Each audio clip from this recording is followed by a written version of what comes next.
एक बार शिवलिंग पर गिरती है बिजली।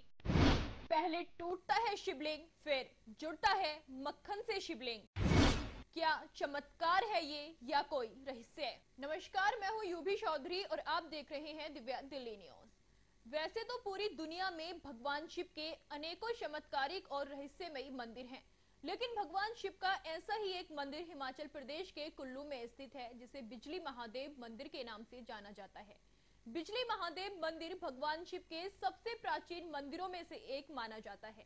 हाल ही में बिजली महादेव मंदिर से जुड़ी खबर सामने आई कि मंदिर के द्वार अनिश्चितकाल के लिए बंद कर दिए गए हैं। मंदिर समिति का कहना है कि मंदिर को निजी कार्यों के चलते अनिश्चितकाल के लिए बंद किया गया, लेकिन स्थानीय लोगों में ऐसी बातें फैल रही हैं कि कुछ दिन पहले मंदिर के शिवलिंग पर बिजली गिरने से वो खंडित हुआ है। कहीं इस वजह से ही तो मंदिर के कपाट बंद नहीं किए गए, लेकिन मंदिर समिति ने इन बातों का खंडन किया है। फिलहाल मंदिर के कपाट बंद कर दिए गए हैं, क्योंकि स्थानीय लोगों को भी पूरी जानकारी नहीं है, इसलिए वो इस बारे में बात करने से भी कतरा रहे हैं। दरअसल इस मंदिर के बारे में ऐसी मान्यता है कि हर 12 साल में इस पर आकाशीय बिजली गिरती है, जिससे मंदिर के भीतर स्थापित शिवलिंग के टुकड़े टुकड़े हो जाते हैं। फिर इस मंदिर को मक्खन और कुछ दूसरी सामग्री के साथ जोड़ा जाता है। लेकिन क्यों बिजली इसी मंदिर के ऊपर आकर गिरती है, ये जानने के लिए आपको इससे जुड़ी पौराणिक मान्यताओं को जानना होगा। सीहोर वाले कथावाचक पंडित प्रदीप मिश्रा ने भी अपने प्रवचनों में इस मंदिर का जिक्र किया है। उन्होंने बिजली महादेव मंदिर से जुड़े चमत्कारों के बारे में बताया कि पूरी दुनिया में केवल एक ही ऐसी जगह है जहां महादेव के शिवलिंग पर बिजली आकर गिरती है। उस आकाशीय बिजली से शिवलिंग के टुकड़े टुकड़े हो जाते हैं। इसके बाद गांव से मक्खन और अन्य सामग्री इकट्ठा कर शंकर भगवान के टूटे शिवलिंग को जोड़ा जाता है। शिवलिंग जोड़ने के बाद उस पर जल चढ़ता है, जिसके बाद कोई ये नहीं बता सकता कि शिवलिंग टूट। ऐसा चमत्कारी मंदिर है बिजली महादेव मंदिर। अब जानते हैं बिजली महादेव मंदिर से जुड़ी पौराणिक कथा। बिजली महादेव मंदिर से जुड़ी कई कथाएं भी प्रसिद्ध हैं। स्थानीय लोगों के अनुसार बिजली महादेव का संबंध कुलांत नाम के एक राक्षस से भी बताया जाता है।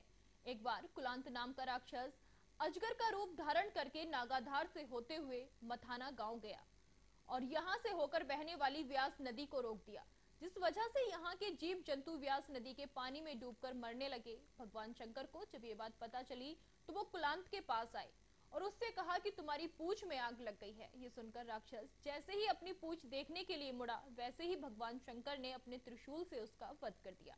कहा जाता है कि मरने के बाद राक्षस का पूरा शरीर एक विशाल पर्वत में बदल गया। लोगों की ऐसी मान्यता है कि कुल्लू घाटी से स्थित महादेव से रोहतांग तक और उधर मंडी से घुंगर गांव तक का क्षेत्र कुलांत के शरीर से ही बना है। मान्यता है कि कुलांत दैत्य को मारने के बाद शिवजी ने इंद्र से कहा कि वो 12 साल में एक बार इस जगह पर बिजली गिराया करे। कहते हैं कि इसी वजह से हर 12 साल में यहाँ आकाशीय बिजली गिरती है और शिवलिंग टूटकर बिखर जाता है। तो आपने देखा एक ऐसा शिवधाम जो चमत्कार और रहस्य का जीवंत उदाहरण है।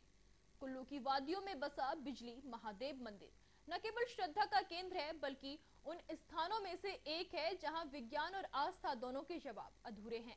हर 12 साल में यहाँ शिवलिंग पर गिरने वाली बिजली, उसका खंडित हो जाना और फिर मक्खन से उसका दोबारा जुड़ना, ये सब कुछ न केवल दिव्यता की अनुभूति कराता है, बल्कि हमारे प्राचीन विश्वासों को भी कई नई चेतना देता है। मंदिर के कपाट क्यों बंद हैं, इसका सच आने वाले वक्त में साफ होगा, लेकिन एक बात तय है कि आस्था आज भी पहाड़ों में गूंजती है और बिजली गिरने के बाद भी शिव हर बार स्थापित होते हैं।